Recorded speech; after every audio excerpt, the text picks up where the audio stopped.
গেল বছর সোনালী আঁশ পাটের ভালো দাম পাওয়ায় এবছর ফরিদপুরের কৃষকেরা লক্ষ্যমাত্রা ছাড়িয়ে পাট আবাদ করেছেন। তবে প্রচন্ড খরায় পাটের পরিচর্যা নিয়ে দুশ্চিন্তায় তারা। এ বিষয়ে বিস্তারিত জানিয়েছেন সহকর্মী খায়রুজ্জামান সোহাগ।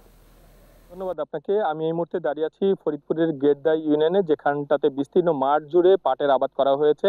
গেল বছর পাটের ভালো দাম পাওয়ায় এবছর কৃষকেরা লক্ষ্যমাত্রার চেয়েও বেশি জমিতে পাটের আবাদ করেছেন। তবে এই প্রচন্ড খরায় শ্রমিক সংকট দেখা দেওয়ায় পাট পরিচর্যা কিন্তু করতে পারছেন না কৃষকেরা। আমরা দেখতে পাচ্ছি যে এখানে একজন কৃষক তার নিজ ক্ষেতে শুধু পরিচর্যা করছেন।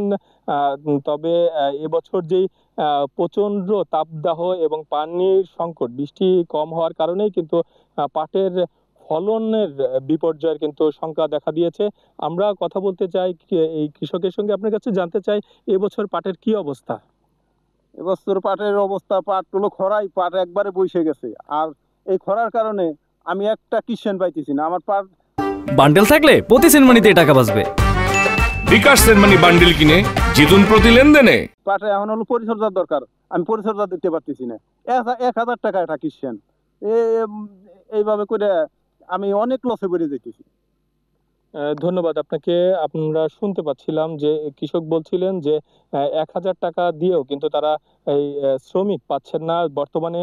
এই এখানটাতে এই পাটের পরিচর্যার মৌসুম, আর এই পরিচর্যার মৌসুমে যদি সময় মতন এই শ্রমিক না পাওয়া যায়, সেই ক্ষেত্রে এবছর পাটের যে ফলনের বিপর্যয় সেই সংখ্যা কিন্তু দেখা দিয়েছে। আমরা কৃষি সম্প্রসারণ অধিদপ্তরের পক্ষ থেকে যেটা জানতে পেরেছি যে এবছর 86,525 হেক্টর জমিতে পাটটা আবাদের লক্ষ্যমাত্রা ধরা হয়েছিল, আর সেই লক্ষ্যমাত্রা ছাড়িয়ে এবছর 86,631 হেক্টর জমিতে পাটের আবাদ করা হয়েছে। তো এই ছিল আমার কাছে পাটের সর্বশেষ সংবাদ। ফিরে যাবো স্টুডিওতে আপনার কাছে।